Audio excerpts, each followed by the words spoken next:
viewpoint from overseas. I'm your host Faraz Darvesh. We have several different topics on the table today. First, we'll discuss the Trump travel ban 2.0. Yes, what is the significance of this new Trump travel ban? Will it work? Will it not work? Those are the key questions. And then, what is the new Saudi policy, or what is the new American Saudi policy in Middle East? Prince Salman of Saudi Arabia came this week and met with President Trump. What will be the outcome of this meeting?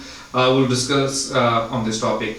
Then we'll discuss the population census in Pakistan, which is happening after many decades, and we'll see what it is a bit controversial, and we'll do the analysis to see whether it will produce any positive results or negative results. And then we'll discuss Indian and Dutch election results. I have with me Riaz Haq Saab and then Ms. Wazam Saab, both of you. Thank you so much.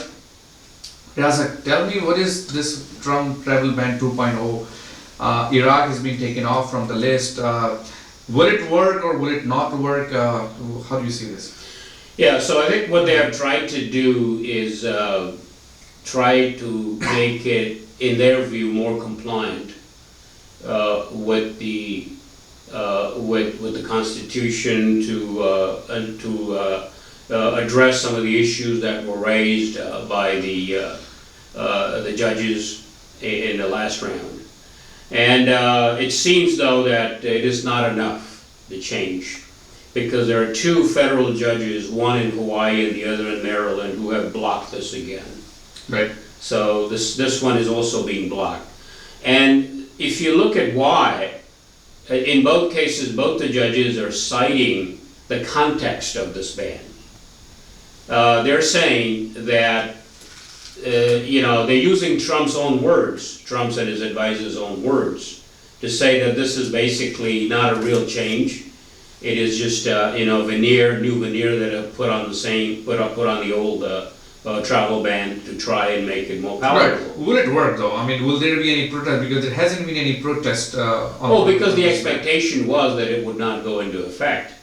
Okay. Yeah. So the bottom line is that the one of the guys that actually supports this ban among the top lawyers is Alan Dershowitz, and he said something interesting. He said in a statement he actually said today that this might actually survive the court challenge only if Trump stops talking about it. So Ms. Bhatt, tell me first, why was Iraq taken off from this list?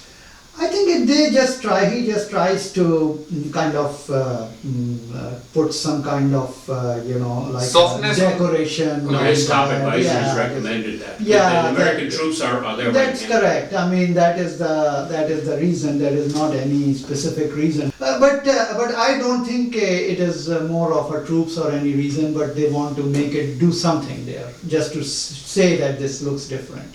Okay. And the reason why judge is doing that, judge is saying very clearly that his statements before the elections, then his contact with Mr. Rudy Giuliani and whatever he told Mr. Rudy Giuliani. After that, it is more of an intent what he's about to do. Right. So that is the reason. I think the one big change that's important is that they can argue that is no longer a religious test, because in the last order they had exempted the minorities from these countries from the travel ban. That's true. They say in that this order the Christians minorities are not exempt from it. Yeah, everybody. It applies to both citizens. Muslims and non-Muslims in That's these correct. countries. Only the citizens. Now tell me, will more countries be added to this ban in the future? Because there is lots of talks, and I see in the social media that Pakistan, there is a certain group of people who wants Pakistan to be added in this list. And I mean, obviously, this is their good wish. But, what will happen in the future, I cannot say anything. But what the way I see it, yes. I mean, if he will get the free hand on that, I'm very sure it will happen. will Pakistan ever be added? Why not? I mean, the thing is that Pakistan is considered in the U.S. media and all other places in the West that it is. So does Saudi Arabia. Saudi Arabia is their ally, and they need. Pakistan is their ally too. Pakistan is not that type of ally. They want to go against Iran. No, but you could be right about it, because to go against Iran, they need Pakistan also. So you may be right about it here, that maybe Pakistan, they will be reluctant putting Pakistan. So you're saying they're going after Iran? Well, that's what they are saying, right? I mean, they are going after Iran. I mean, I'm not saying they are going to bomb Iran, but the thing is that they are going to put some sort of... So are you saying that the Obama, the deal with Iran deal is basically off the table? Yeah, I'm very skeptical it's going to be Yeah, stay right. in the same way. Yeah, I think if they succeed with this ban, which is a big if, because they have to go through the process. And it'll probably be a bruising process, it's not gonna be easy even if they do succeed. Then they might be tempted to add more countries to it. Okay. But every time they add another country, one country, two countries or anything, there will be more challenges. Right. So they have to be very, very careful what they do and how they do it, because they don't wanna be wrapped up in this fight for a long time. That could be very damaging. I mean, they already have other big issues to worry about. They've got the healthcare issue to talk about, then they have this Russian, hacking investigation, all of those things. So how many battles are they willing to fight at the same time is the And so question. you don't foresee Pakistan being added to this list? Not immediately, but again, it depends on whether or not they succeed with this particular ban. They're having so much trouble with the first one Okay. that the future ones might be, more difficult. So- they are learning now that things are not as simple that I am As a okay. president, So whatever I now, want, I will do. now let's discuss the US-Saudi relation. The Prince Salman, who's the crown prince and also the son of the sitting king, just visited Washington and met with The President de Trump. facto ruler of He's a de Saudi facto, he is a de facto Almost, ruler, yes. and many see that he is the mastermind of Yeah. Yemen bombing, attack on Yemen, and he is basically carving the policy in Middle East on behalf of Saudi establishment. So now, Riaz, how do you see this? Where now, during Obama time, we saw some rifts, being added between Saudi and American relations. Now, President Trump is, it's kind of iffy. We have yet to see his policy towards Saudi Arabia. Now, where do you see this going after Prince Salman? Yeah, so I think you will see a lot of jockeying Okay. from other countries in terms of trying to reestablish close ties with the United States, particularly countries in the Middle East. Egypt is trying to get very close to the United States, so is Saudi Arabia. And it's simply because they didn't see Obama as their friend. Now that Obama is out, they think they have an opportunity to try and improve ties with the United States. And that's what they're trying. Right, but do you see a shift in this in U.S. policy towards Saudi Arabia? Will they become a close allies back again, or will it not happen? Or what will happen? Because Saudi, we all know about Saudi-Iran relations, right? Will the Iran deal be jeopardized?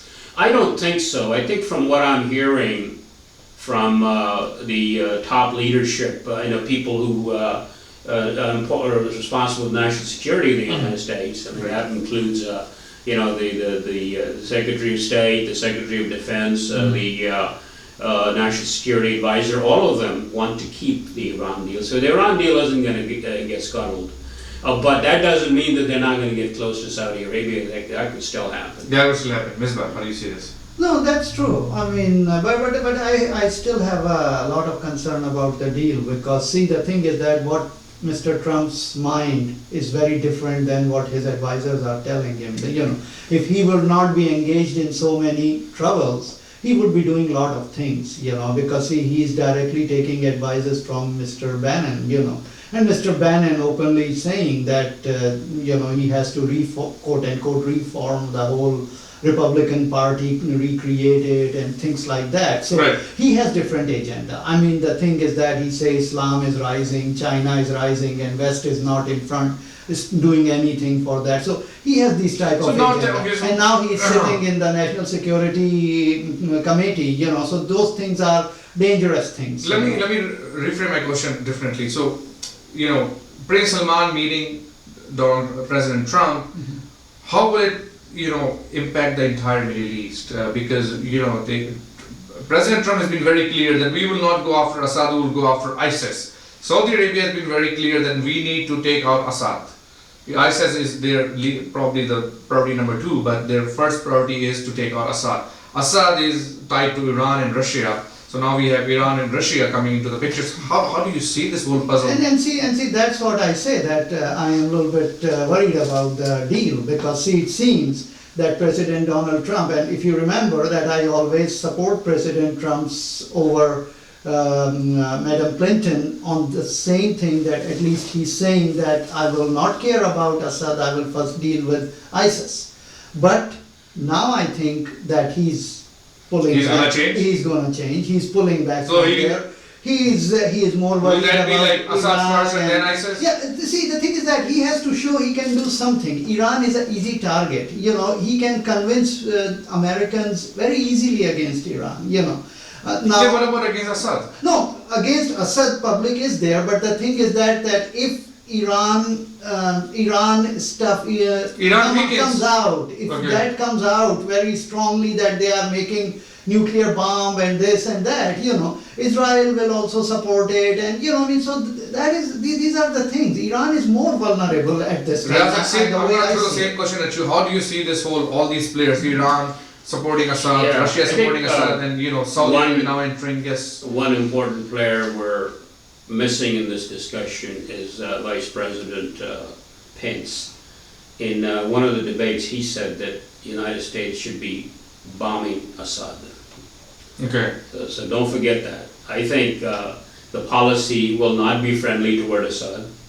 The policy will not be friendly toward Iran. This administration will be closer to Saudi Arabia and Egypt and to Arab countries. That's what I expect to see happen. Okay. Although we're not certain yet because no formal policy has come out so far. What we have heard though is that they've already decided to send more troops to Syria. Now, To what Syria. these troops are going to do is not clear yet. Will that add any further rift, towards Russia if they go against Assad, as you said, what Vice President Pence said? Then there is a Russia which is the other player. That's going to happen, I think. Well, that could really lead to some, God forbid, some type of disaster in the Middle East. But No, I don't think it'll be a disaster. I think they can go after Assad without going after Russia. But will then Russia push back on this? Oh, they will. So, See, the thing is then that, we will have the proxies fighting again. Yeah, that's going to happen. yeah, see, the thing is that when Miss Clinton, suggested long time ago to create a no-fly zone over Syria, very, very early stage when Russia was not involved, President Obama did not do that. If that would happen, then Russia would not involve. Now, I don't think it is easy to push Russia back. Russia is there now. Russia is there to stay, and US and Russia, they always do things in a way where Russia goes first, US does not go. Where US goes, Russia does not go. In Afghanistan, US did not go there fully.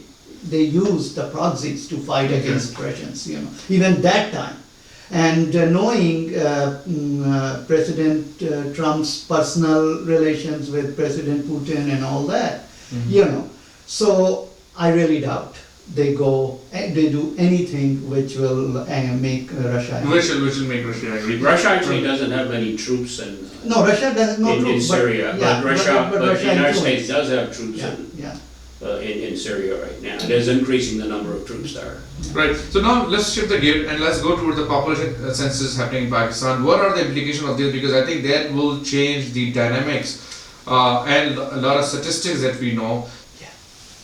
So, Misbah, how do you see this new population census that is going to happen in Pakistan? Because this will change the dynamics and the statistics that we know of Pakistan. Well, it's interesting that it is happening after 19 years. Last time it was during the time of President Musharraf. It's about to happen, but obviously Right. he left, and It is 2008 controversial though, right? that's A lot of true. people are against And it. a lot of people are against it because now people are saying, because see, the thing is that like in Karachi, the Urdu speaking population, the MQM is very against it because they know that the demography over there is changing. Has changed. Is changed. And same thing in And Baltistan. same thing in Balochistan. Right. There is not as many Baloch, and you will see that they will come out. They say, no, it is all rigged. They purposely showed that Urdu speakings are less, although it is not true. Urdu speakings are less now. I mean, and lot of, Lot of areas of Karachi, Yes, yeah. that's true. A lot of statistics, which are taken because you see, Pakistan is a federation. Anybody has a right to live anywhere they want, wherever they have jobs. It's not confederation. So basically, those kind of controversies are going to come out. Now another interesting thing is happening that the form they have, like in that one they have a man, woman and those Transgenders. Transgenders, right? So there are three of them. So now they are saying that they did not add anybody like who are the disabled and those kind of. They should be added as well, They I should think. be added too. So, there are a little bit things going on. I think it will go smoothly because it is happening under the military control. But the thing is that controversies will be coming out. There will be lots of after the controversies. numbers will be, Riaz, how do you see this? will be there. Yeah, I think we know that the birth rates vary significantly across different regions. I mean, we know generally that the higher the level of education and development, the Right. lower the birth rate.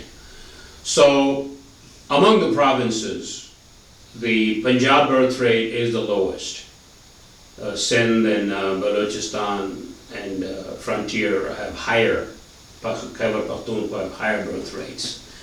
So one of the results of this census will be that they will have a smaller population in Punjab and a larger population in these other provinces. So that will affect what they call the NFC, National Financial Award, where you basically allocate resources among the provinces.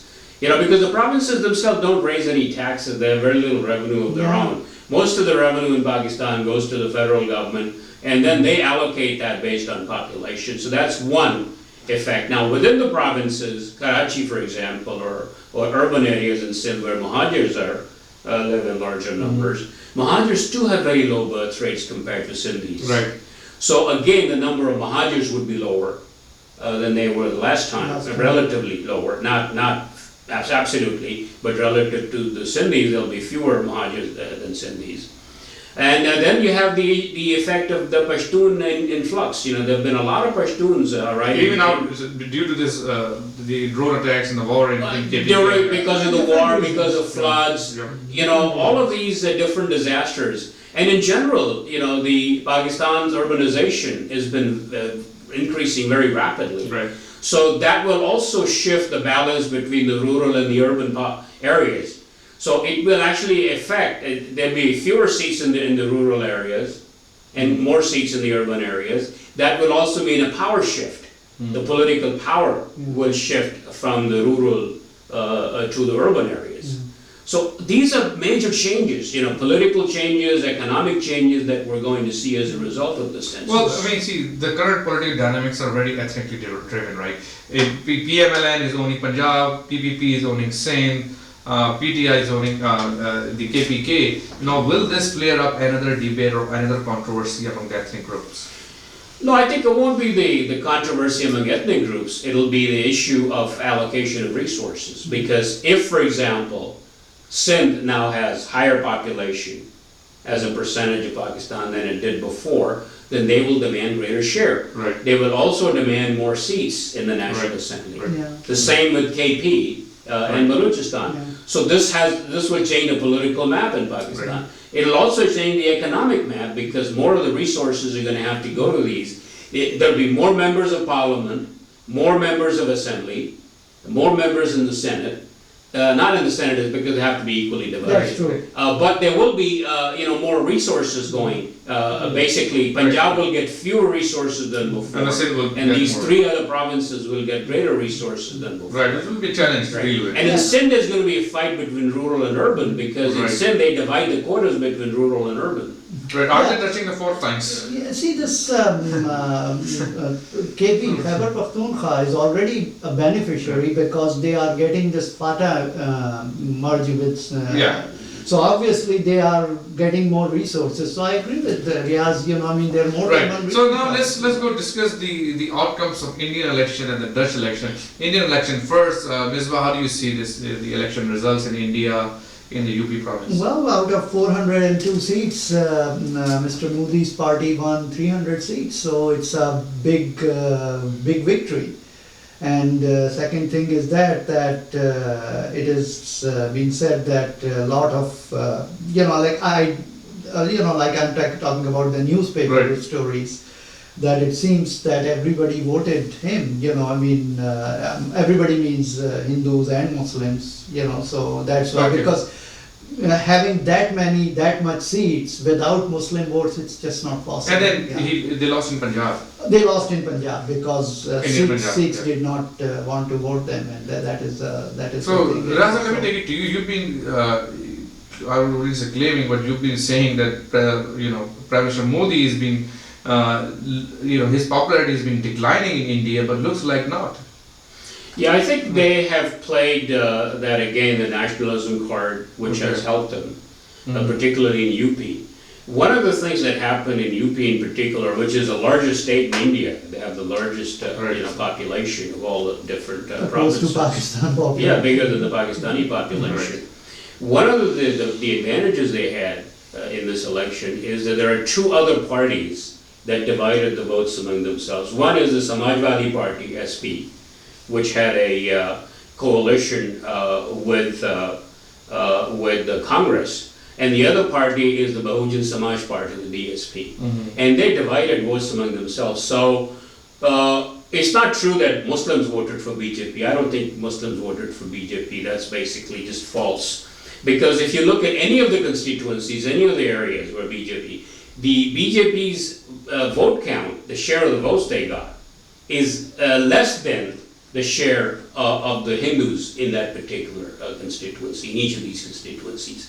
What happened was that the Muslim vote was divided between BSP and SP, and that let BJP win. I mean, this happened even in areas that I'm familiar with, like, in Deoband, for example. Deoband has the largest Muslim population, yet the BJP candidate won. Similarly, So you're saying Muslim votes were divided, hence it favored it benefited the favored BJP. BJP, Their right? votes weren't divided. Right. You see this, they say that when there is a poll there, and from the Muslims when they ask, their main concern was jobs. When they ask Hindus, their more concerns was corruption. They don't have trouble with the Finding jobs, finding jobs. So obviously, Mr. Modi attract these both groups. Corruption wise also, because there are a lot of corruption charges. I'm not saying cases, but there are charges on Congress and other parties. While Mr. Modi has parties has not as significant ones. Second is the So jobs also. Prime Minister Modi does not have a lot of corruption charges on his government, right? No, it doesn't have it. I mean, as many as with the Congress and As compared to Congress Yes, correct. government. Yes. So that may help him a lot in that. Right, and economically, I think, how has Prime Minister Modi done in the last few years since he has taken over the office? So that is also the question, right? I mean, that probably played to his favor. Yeah, that's true. And He has made the media hype that the economy is doing well. yes, that's true. Exactly. Even for the Gujarat one, it was a media hype more. Although Gujarat was not the top of the line in economy and all that, but when you and I used to watch Indian media, we used to think it is the case. UP is not in the high sides of that. So obviously, people get changed. People think about it that maybe because of this, what will happen that Mr. Modi will come. He will do something better for us and things like Right. that. So Raza, how do you see this? The Yeah. media hype of Let me first Prime give you an Minister Modi's example. economy. I think there's an area called Muzaffarnagar that I'm familiar with in UP. In Muzaffarnagar, there have been communal riots. A lot of Muslims have been killed. Some are still living in camps. There was three-way division there, and the BJP candidate won by just 193 votes. Okay, just 193. Small margin. Yeah, he won 69,035 votes, whereas his competitor, which is Samajwadi Party's Liaquat Ali, got 68,842 votes. So that's the little difference. At the same time, the BSP candidate, who was also Muslim, his name is Nawaz Shah Alam Khan, he got 39,689 votes. So if you combine these two votes, there are a lot more than That's with the true, they BJP candidate. divided, yeah. Right. So there was no way a BJP candidate would have won if they hadn't divided these Right. votes. Now let's shift gear and let's go to the Dutch election. The outcomes of Dutch election. How do you see this? Well, I think the common expectation, there were a lot of polls and a lot of people were worried that this man, Geert Wilders, who's very anti-Muslim, who's also very anti-EU, he was a populist, people used to call him Dutch Trump. They were saying that he had a good chance of winning, at least being very competitive, Right. so that there would be a tight race between the Prime Minister, the current Prime Minister Rutte, and Wilders. But it turned out that actually he lost by a significant margin. He was number 2 in the seat count. The top party, the Prime Minister's party, got 39 seats in Parliament, in 150 seats, and he got 20. And then there are 2 other parties that got 19 seats each. Right. So it didn't turn out the way people were expecting, and that's actually kind of positive in a way, because people were really afraid that the entire Europe was making Shifting a towards the significant right shift. So the wave towards right is kind of looks like it's maybe. No, there's still worries. I mean, the next election we have to look for, it's going to be in April, Okay. is in France. Right. France is And now it's France looking very is difficult. very- Marine Le Penn is doing very well in the polls right now. That's correct. And after these bombings, it has made it even further difficult. Yeah. Right. So there's still, I mean, after Trump and Brexit and Trump, Right. there's Wilders is kind of Right. a thing that goes the other way. But then France would change all of that. And Right. France is a much bigger country in Europe, much more important Right. country Right. than the Then- Netherlands. you're right. Yeah, going to your question that, the wave is cutting down, I don't think so that is the case. Because, first of all, like Riyaz said, the margin between them is not too much, first of all. Mr. Wilder also got a significant amount.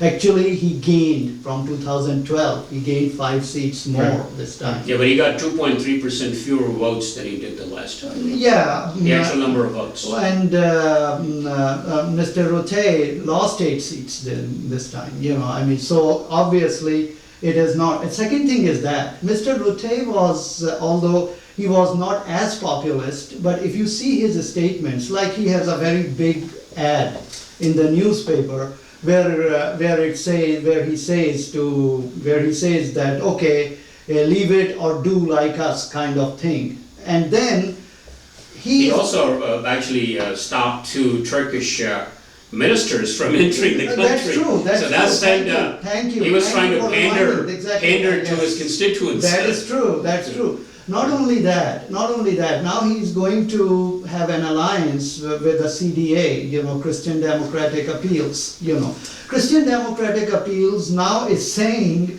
that the dual nationals, like Turkish and Moroccans, they should either take the Dutch citizenship or they should leave. However, it is not only hurting Turkish and Moroccans, it is also hurting the king of Netherlands, Mr. So it is still looking scary. Well, that's true. Overall, we get to see where will it go. Overall, if you Right. see his statements, he says that the leader should be a populist. He said that. But the thing is that he doesn't take that high ground in the populist side, But although he beats them, but actually he's pretty close to them, So I am not seeing that this is showing some kind of big change. And I agree with Riyaz that we have yet to see what is going to happen in France if Ms. Le Pen is winning, Or if she wins. If she wins, Right. polls say that she's doing very good. She's not winning in polls, but she's doing very good. So then. Well, President Trump was not willing in the polls either, so Well, you're let's right. keep the I- polls But I think aside. there's Right. one other important thing we need to understand. These societies are themselves divided within them. For example, look at Britain. Brexit vote passed, but look at the mayor of London. Yes, Right. He's Muslim, he's a Pakistani. yeah, Similarly, if you look at Rotterdam, the second largest city in Netherlands, its mayor is a Moroccan, yeah. Abul Muttalib. Mm. So it is not so clear, Well, straightforward. It could be the urban-rural divide. Yeah, so it's possible, like in the United States, we have that, you know. Okay.